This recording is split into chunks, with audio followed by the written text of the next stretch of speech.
नमस्ते दोस्तों, मैं Niranjan Kumar, government teacher, senior secondary school में कार्यरत। मेरे रियल जीके ज्ञान चैनल में आपका स्वागत है। दोस्तों, यहाँ आपको जो भी टॉपिक से वीडियो मिलने वाले हैं वे सभी वीडियो ऑथेंटिक बुक्स से तैयार किए हुए हैं। इसमें गाइड से तैयार किए वीडियो आपको नहीं मिलेंगे। कक्षा 6 से 12 तक की बुक्स से तैयार वीडियो आपको मिलने वाले हैं।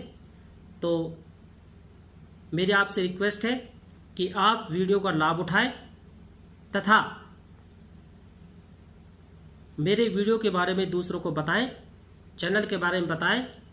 और यदि आप पहली बार मेरे इस चैनल पर वीडियो देख रहे हैं तो प्लीज़ चैनल को सब्सक्राइब कीजिए, बेल का आइकन को दबाइए ताकि आप मेरे नए वीडियो के नोटिफिकेशन प्राप्त कर सकें। दोस्तों, आज मैं आपको पढ़ाने वाला हूं गुप्त काल से संबंधित महत्वपूर्ण बिंदु। यहाँ मैं गुप्त काल से रिलेटेड 2 वीडियो बनाऊंगा। उनमें संपूर्ण गुप्त काल के बारे में आपको जानकारी मिलेगी। किसी भी परीक्षा के लिए महत्वपूर्ण सभी बातें मैं आपको इस वीडियो में बताने वाला हूं गुप्त काल से रिलेटेड। तो आइए आज हम शुरू करते हैं गुप्त काल से रिलेटेड यह पहला वीडियो। अब जो परीक्षा में प्रश्न पूछे जाते हैं बहुत ही डीपली पूछे जाते हैं, तो आपको किसी भी टॉपिक की जो तैयारी करनी पड़ती है बहुत ही डीपली तैयारी करनी पड़ती है। तो गुप्त काल के बारे में ये वीडियो शुरू करते हैं। गुप्त काल को भारतीय इतिहास का स्वर्ण युग कहा जाता है। ये प्रश्न कई बार परीक्षा में पूछा जाता है कि भारतीय इतिहास का स्वर्ण युग किस काल को कहा जाता है? गुप्त काल को कहा जाता है। गुप्त शासकों की उत्पत्ति के बारे में अलग अलग विद्वानों के अलग अलग मत हैं। इनमें केपी जायसवाल का मत है कि गुप्त शासकों की उत्पत्ति शूद्रों से हुई है। एलन अल्तेकर, रोमिला थापर का मत है कि वैश्यों से गुप्त शासकों की उत्पत्ति हुई है। गौरीशंकर ओझा, रमेश चंद्र मजूमदार इनकी उत्पत्ति क्षत्रियों से मानते हैं। और हेमचंद्र राय चौधरी इनकी उत्पत्ति ब्राह्मण से मानते हैं। यह आपको ध्यान रखना है कि शूद्रों से उत्पत्ति गुप्त शासकों की किसने मानी है? केपी जायसवाल ने। और वैश्यों से उत्पत्ति मानते हैं एलन अल्तेकर, रोमिला थापर। क्षत्रियों से उत्पत्ति मानते हैं गौरीशंकर ओझा, रमेश चंद्र मजूमदार। और ब्राह्मणों से उत्पत्ति मानते हैं हेमचंद्र राय चौधरी। तो ये गुप्त शासकों के बारे में थोड़ी सी जानकारी है। आप थोड़ा डीपली पढ़ते हैं। गुप्त काल की महान हस्तियां कौन है? आर्यभट्ट, वराहमिहिर तथा ब्रह्मगुप्त, कालिदास, शूद्रक, विशाखदत्त तथा सुविख्यात कोशकार अमर सिंह, ये सभी गुप्त काल में हुए हैं।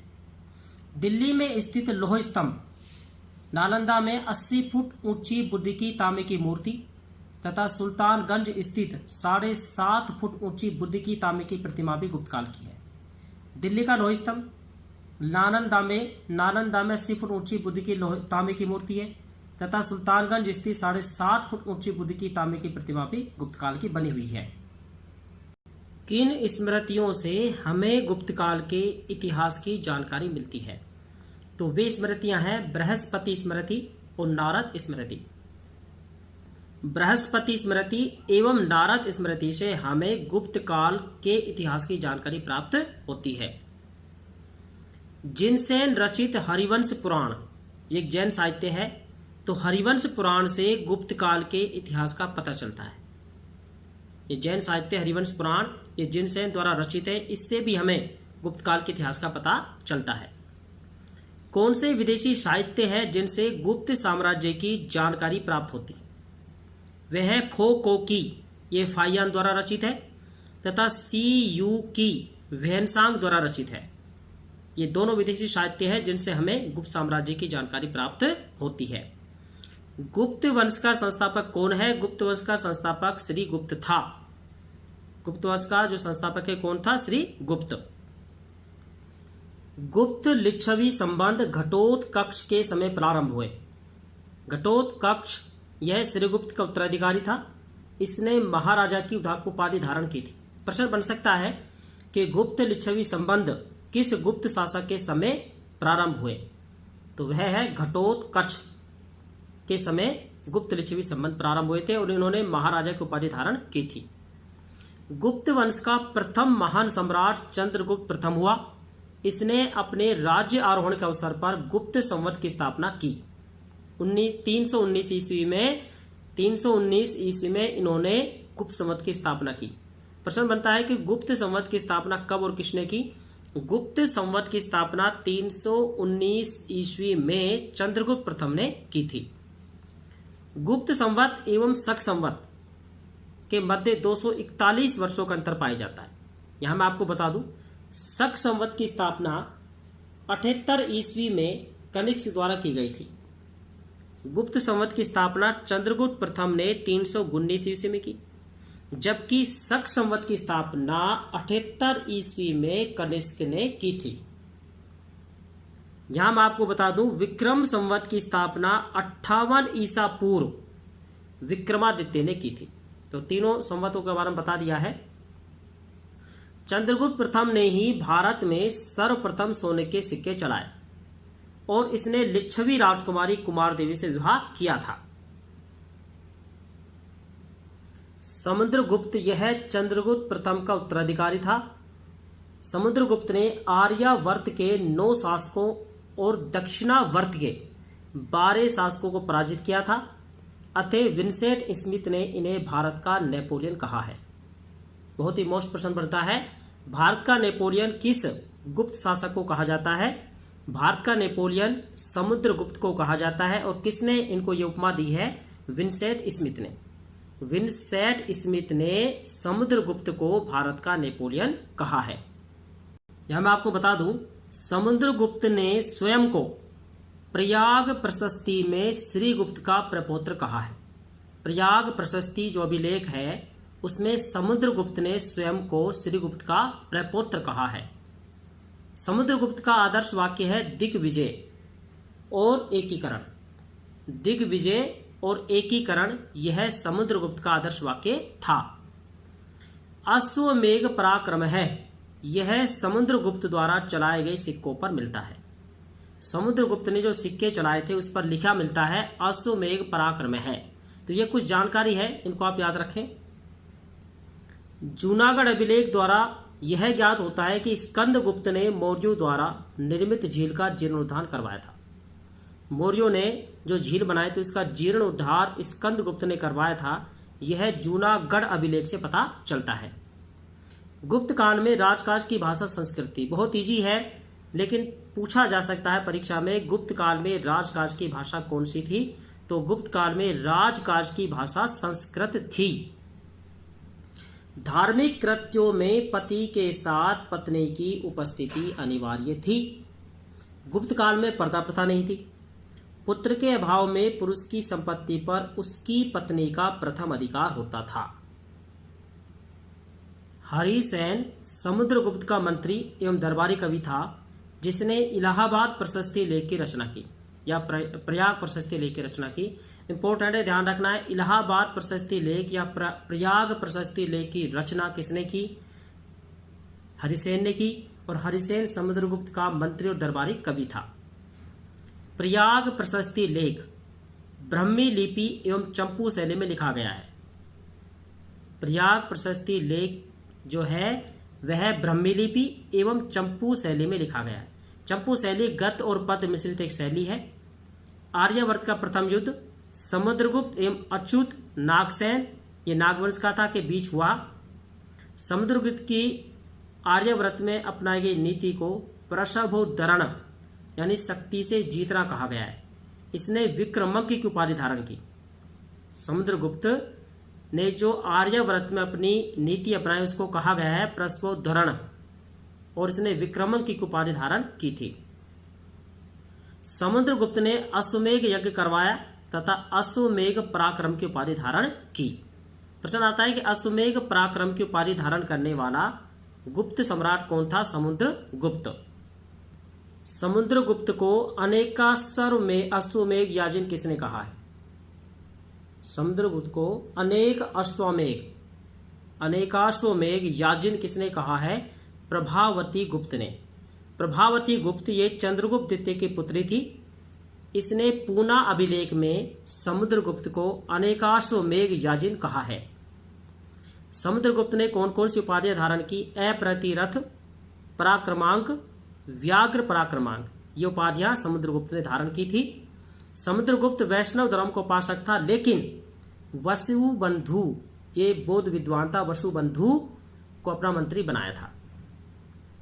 समुद्रगुप्त संगीत प्रेमी था, सिक्कों पर वीणा वादन करते हुए प्रदर्शित है।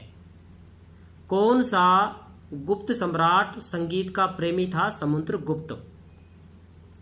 चंद्रगुप्त द्वितीय, ये समुद्रगुप्त का उत्तराधिकारी हुआ। इसने 380 ईस्वी में राजगद्दी पर विराजमान हुआ। चंद्रगुप्त द्वितीय को शकारी कहा गया है। शकारी क्यों कहा गया है? क्योंकि इसने शकों का दमन किया, शकों को भगा दिया, शकों को पराजित किया, इसलिए इसको शकारी कहा जाता है। और शकों का दमन करने के उपलक्ष्य में चंद्रगुप्त द्वितीय ने चांदी के सिक्के चलाए थे। चंद्रगुप्त द्वितीय के अन्य नाम क्या है? देवगुप्त, देवराज और देवश्री थे। प्रश्न पूछे गए हैं परीक्षाओं में, देवराज किस गुप्त शासक का नाम है? चंद्रगुप्त द्वितीय का। इसी प्रकार इसका अन्य नाम है देवराज और देवश्री। चंद्रगुप्त द्वितीय के दरबार में 9 विद्वान थे जिन्हें नवरत्न कहा गया है। वे 9 विद्वान हैं: कालिदास, धन्वंतरी, वराहमिहिर, बेताल भट्ट, अमर सिंह, घटकरपर, वर रुचि, छपणक एवं शंकु। तो ये 9 विद्वान थे, इन्हें नवरत्न की उपाधि दी गई। चंद्रगुप्त द्वितीय, इसको चंद्रगुप्त विक्रमादित्य भी कहा जाता है।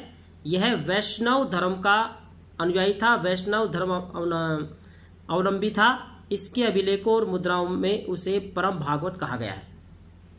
परम भागवत किस गुप्त शासक को कहा गया है? चंद्रगुप्त द्वितीय को, और यह वैष्णव धर्म का अनुयायी था। चंद्रगुप्त द्वितीय के समय चीनी यात्री फाहियान भारत आया था और फाहियान लगभग 6 वर्ष तक भारत में रहा।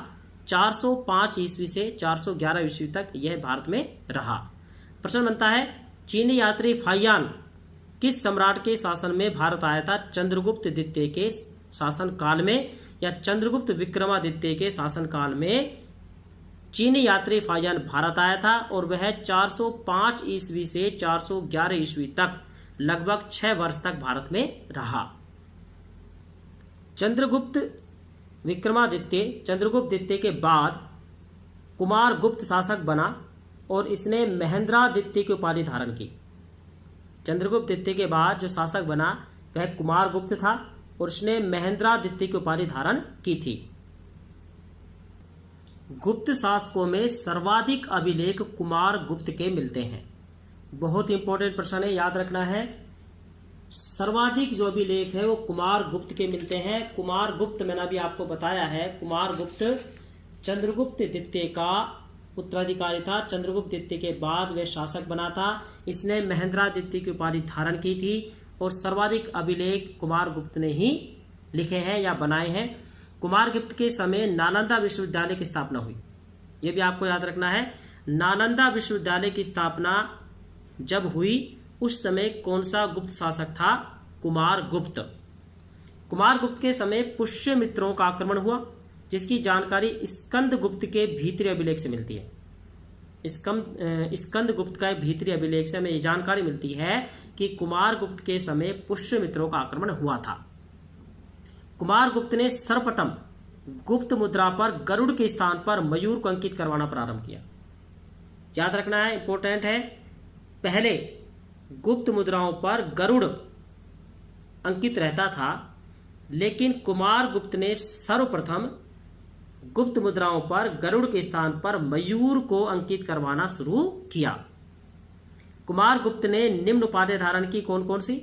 श्री महेंद्र, महेंद्रादित्य, अश्वमेघ महेंद्र, ये उपाधियां कुमार गुप्त ने धारण की।